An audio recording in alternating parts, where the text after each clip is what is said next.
No vídeo de hoje eu quero falar com você sobre como a liquidez em caixa pode contribuir para melhorar o desempenho da sua empresa no mercado, mesmo com algum tipo de restrição financeira ou restrição de crédito. Ao final desse vídeo, eu lhe darei 5 dicas para você avaliar a sua necessidade de liquidez em caixa e, com isso, aproveitar as oportunidades identificadas no seu segmento de mercado. Eu gosto de trazer sempre muita luz ao debate, muita racionalidade. E aqui, hoje, eu trago mais uma vez um estudo publicado em um importante periódico nacional, é uma revista da USP, com Qualis A2, um alto fator de impacto que vai dar sustentação à nossa discussão. E o título do trabalho é Liquidez em Caixa e as restrições financeiras no desempenho de mercado de empresas brasileiras. O objetivo do estudo, conforme está aí exposto, é verificar a influência da liquidez em caixa e das restrições financeiras no desempenho das empresas brasileiras. Então, ele utilizou duas variáveis, liquidez em caixa e restrição financeira, e fez a relação com o desempenho dessa empresa no mercado. E aqui o interessante é que ele utilizou duas teorias, fez o vínculo com duas teorias para tratar o assunto liquidez em caixa. Primeiro, ele utilizou uma teoria do trade-off, que ele busca e trabalha na realidade com a teoria da estrutura ótima de capital, considerando duas abordagens para o caixa: a abordagem transacional, que é o quanto uma empresa precisa no dia a dia durante um período para transacionar comercialmente, ou seja, para poder fazer com que as suas operações aconteçam, e numa outra abordagem, a abordagem da precaução, que procura avaliar ali as oscilações de fluxo de caixa e, com base nessas oscilações, também estimar a necessidade de capital e também de estrutura ótima para que a empresa possa rodar. Lembrando que eu trabalhei em outro vídeo e falei bastante sobre a teoria da estrutura ótima de capital, que é aquela teoria que diz que existe um benefício fiscal da dívida e você deve tomar dívida até o ponto em que o custo da inadimplência, do atraso dessa dívida, acabe não ultrapassando o benefício que você tem tomando esse capital. Eu já trouxe aqui uma série de cuidados que nós temos que ter ao utilizar essa teoria da estrutura ótima. E a outra teoria que ele trabalha aqui para dar sustentação a esse trabalho é a teoria de pecking order, que na realidade nada mais é do que recomendações no sentido de atender a demanda de caixa. E são recomendações hierárquicas, ou seja, quando uma empresa precisa de dinheiro em caixa para fazer os seus investimentos, necessariamente ela segue a seguinte ordem. Primeiro, ela busca os lucros acumulados. Depois, ela opta ou pode optar por uma dívida segura, ou seja, que é uma dívida que está dentro das condições de risco de mercado da empresa. Então, se a empresa ela tem, por exemplo, uma oscilação na sua receita, se ela tomar uma dívida que acompanha essa oscilação, é considerada, por exemplo, uma dívida segura. Depois da dívida segura vem a dívida de risco, em que o gestor assume alguns riscos ao tomar determinada dívida. Em último caso, as emissões de ação. Então, os autores utilizaram tanto a teoria do trade-off como a teoria do pecking order para fazer ali essa discussão para tratar a liquidez em caixa.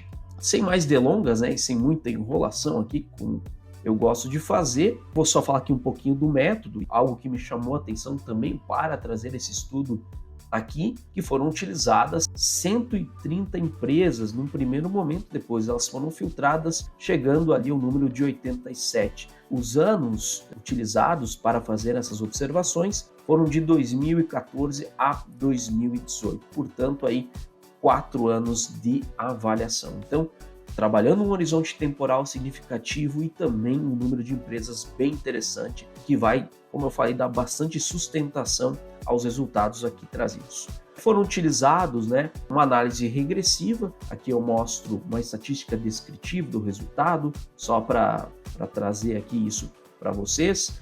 A análise de regressão já parte da tabela e, sem mais delongas, vamos para as conclusões do trabalho. Então, olha que interessante. Mesmo empresas com restrições financeiras, uma vez com boa posição de liquidez, essas empresas podem ter um bom desempenho de mercado, ou seja, os investidores observam isso com bons olhos.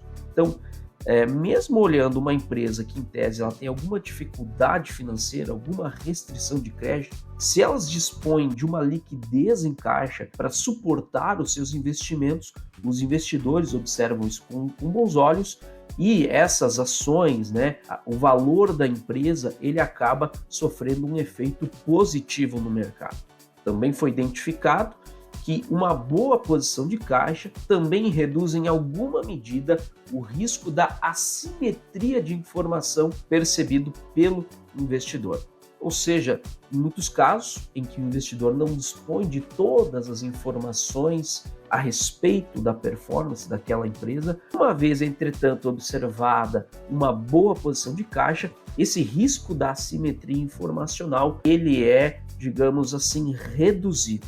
Então, considerando esses resultados, que foram resultados bem interessantes, seria interessante, né, e se recomenda uma forma de se avaliar qual é a necessidade de liquidez da minha empresa, a necessidade de liquidez do meu negócio. Eu sei que essa é uma resposta ampla, é uma resposta que depende de vários fatores, mas eu vou trazer aqui alguns direcionamentos importantes para a gente refletir acerca desse assunto. Então, respondendo à pergunta, né, o primeiro ponto que eu sempre destaco quando eu trabalho nas organizações para avaliar a necessidade de liquidez das empresas, a primeira coisa que eu faço é analisar o fluxo de caixa dessa empresa, né, e não tem como a gente escapar disso. Lembrando que, enquanto os demonstrativos contábeis, balanço patrimonial, demonstrativo de resultado, eles são relatórios em que a abordagem é uma abordagem por competência, o fluxo de caixa é uma abordagem que trabalha o regime de caixa, que é quando acontecem tanto as entradas como as saídas de caixa. Por isso, o fluxo de caixa deve ser avaliado, olhando, né, períodos anteriores, avaliando o comportamento desse fluxo ao longo do tempo. O segundo passo, eu sugiro sempre a estruturação de um orçamento empresarial, ou seja, né, existem muitas empresas que, para vislumbrar o futuro, fazem aquela estimativa de necessidade muito baseada simplesmente no feeling ou simplesmente puramente na receita, desconsiderando, por exemplo, todos os desembolsos necessários e a rentabilidade projetada. Por isso, a estruturação de um orçamento empresarial, considerando, claro, também o ciclo de vendas, é de importância fundamental aqui para que você possa, portanto, né, calcular esse grau de liquidez em caixa da sua empresa. Então, uma vez feito esses dois passos, podemos avançar para o terceiro, que é a identificação das necessidades de capital de giro. Uma vez projetados cenários futuros, eu consigo avaliar qual a minha necessidade de capital de giro para suportar as operações, tanto, né, do fluxo de caixa operacional, como, se for o caso, até do fluxo de caixa de investimentos. No quarto passo, portanto, é avaliar os riscos e contingências. Lembrando, inclusive, que existem casos em que o ambiente externo, em alguns setores, exerce uma influência muito grande e muitas vezes acaba até ali trazendo consequências e impactos bem severos na performance do setor como um todo e, por consequência, nas empresas que estão inseridas dentro desse setor. Lembrando que nós temos atualmente, eu estou gravando esse vídeo em outubro de 2023, nós temos duas guerras em andamento, né, pelo menos as mais trazem mais impacto aí para a cadeia de negócios global, que é a guerra da Rússia com a Ucrânia. Nós temos também a guerra de Israel com o Hamas e também agora o Hezbollah, podendo o Irã entrar no meio dessa jogada. Então, de que maneira todas essas variáveis podem afetar, inclusive, ali todo o suprimento global de fornecimento e os negócios globais que eventualmente a minha empresa tenha.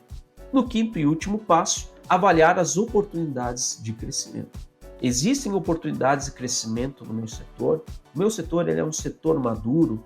O meu setor é um setor em que ele se reinventa e que ele acaba oportunizando ali possibilidades de crescimento.